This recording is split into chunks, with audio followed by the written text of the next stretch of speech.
Aux grands mots, les grands moyens. Pour traquer la petite bête invasive, il faut désormais souvent prendre de la hauteur et couper les branches infestées.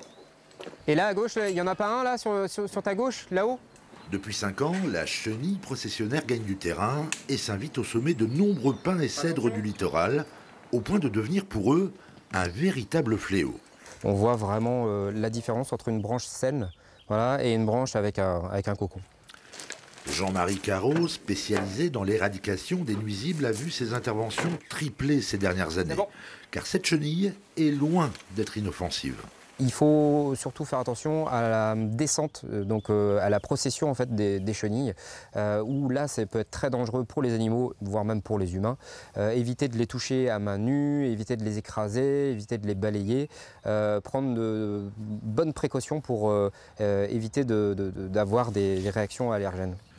Pour sa part, la commune de Plérin a pris depuis 5 ans le problème à bras-le-corps.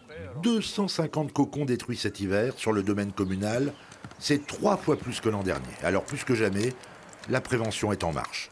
Nous envoyons donc aux particuliers, là où nous observons des nids, un courrier d'information, leur rappelant la présence de nids de chenilles processionnaires, mais également en leur indiquant les dangers. Dans ce square qui vient d'être traité, on s'en remet à la nature pour espérer un retour à la normale.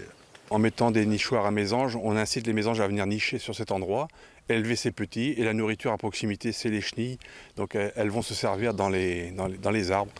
Et en même temps, elles peuvent intervenir sur les terrains privés aux alentours, là où nous pouvons intervenir. Des efforts qui peinent pour l'instant à contenir la prolifération des chenilles en passe de conquérir le nord-ouest du département, pour l'instant épargné.